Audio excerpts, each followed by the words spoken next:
Nah, sekarang kita membuka Affinity Designer, yang mana di sini saya menggunakan Affinity Designer versi 1. Nah, jika teman-teman sekalian menggunakan Affinity Designer versi 2 itu saya rasa tidak ada masalah, karena di versi 2 itu lebih lengkap. Jadi untuk versi 1 ini lebih mendasar. Dan ini adalah tampilan awal Affinity Designer. Yang tadi itu muncul adalah splash screen, ikhtisar dari aplikasi ini. Dan ini kita sudah masuk di interface utama aplikasi ini, dan di sini kita lihat untuk di pojok kiri atas ada menu bar, dan di sini ada beberapa menu, ada file, edit, text layer, select view, window, dan help. Yang mana untuk file sendiri ini digunakan untuk semua kebutuhan dokumen. Ya, jika kita menambah dokumen di sini, nah, misalnya kita coba ini, nah, dan kemudian di sini juga ada kita bisa menutup dokumen, menyimpan sebagai, dan seterusnya. Di sini juga ada ekspor dan dokumen setupnya untuk mengubah ukuran dokumennya. Dan untuk menu edit sendiri itu berfokus pada hal-hal editing yang ada di dokumen kita, seperti copy paste, undo, redo. Dan teks ini untuk berfokus pada pengeditan teks atau tipografi. Dan layar ini berhubungan dengan kita berikan kepada layar-layar kita nantinya. Dan di sini dan untuk menu select sendiri berhubungan dengan pemilihan objek yang ada di dalam dokumen kita.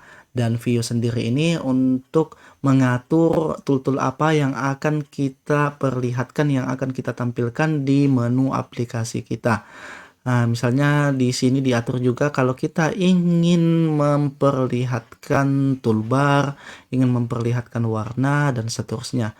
Dan window sendiri ini untuk mengatur window utama yang ada di dalam dokumen kita. Misalnya beberapa window di sini, kita membuat satu window dokumen lagi, maka akan muncul di tab window seperti ini. Dan help ini yang berhubungan dengan jika kita membutuhkan sesuatu, kita membutuhkan bantuan di dalam aplikasi, maka kita bisa mengakses seperti tutorial, selamat datangnya akun kita, dan sebagainya. Kita bisa mengubah mode vektor menjadi menjadi raster. Nah, ini juga menjadi kelebihan Affinity Designer yang mungkin tidak ada di aplikasi lain. Di Affinity Designer di sini kita bisa mengubah mode pengeditan kita dari mode vektor ke mode raster. Yang mana untuk vektor itu di sini kita lihat tinggal klik saja, dan juga ada untuk ekspor persona.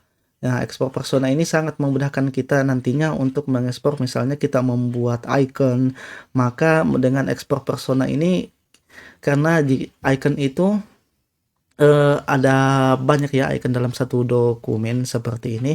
Nah, dengan menggunakan ekspor persona ini akan sangat membantu dalam ekspornya. Karena kita bisa memblok seperti ini, dan jika kita blok, maka yang diekspor itu cuma yang berada di dalam kotak ini.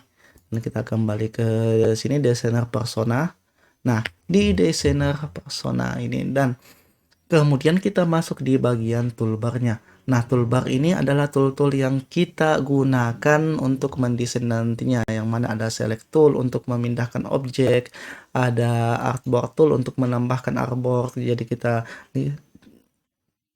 lihat di sini ada satu artboard. Jadi jika kita insert artboard, maka akan menjadi dua artboard kita. Kemudian di sini ada corner tool untuk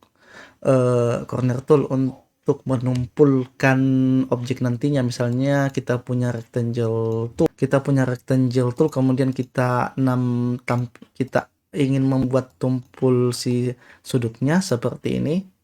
Nah, kemudian kita juga punya contour tool, yang mana kita bisa menebalkan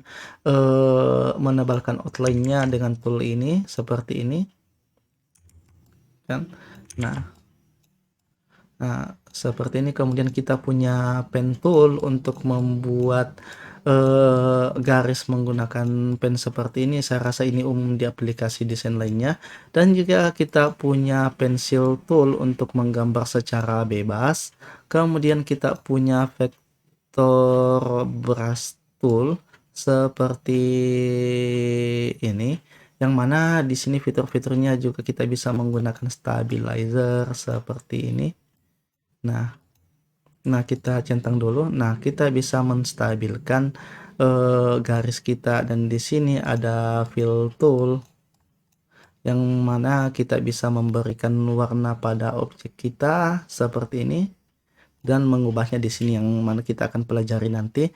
Kemudian ada transparansi tool, kita bisa membuat transparan pada objek kita seperti ini. Misalnya kita membuat dia transparan.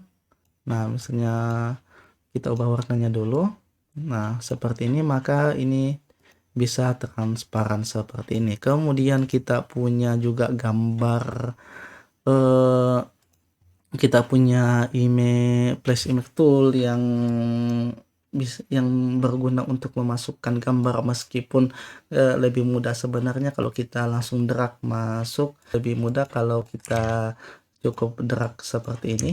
Nah, kemudian kita juga punya crop tool, misalnya kita punya gambar ini kita crop seperti ini gitu. Kemudian ini adalah objek, shape tool seperti ini. Nah, kemudian ini ada untuk tool untuk text toolnya seperti ini untuk membuat teks, dan juga ada eyedropper untuk menyamakan warna, untuk mengambil sampel warna seperti ini. Dan juga ada hand tool untuk menggeser-geser dokumen kita, dan juga ada zoom tool seperti ini. Nah, kemudian di sisi kanan ini ada warna untuk mengatur stroke, ada untuk mengatur jenis brush, dan ada kita bisa melihat riwayat warna yang kita gunakan dan kita ingin gunakan kembali.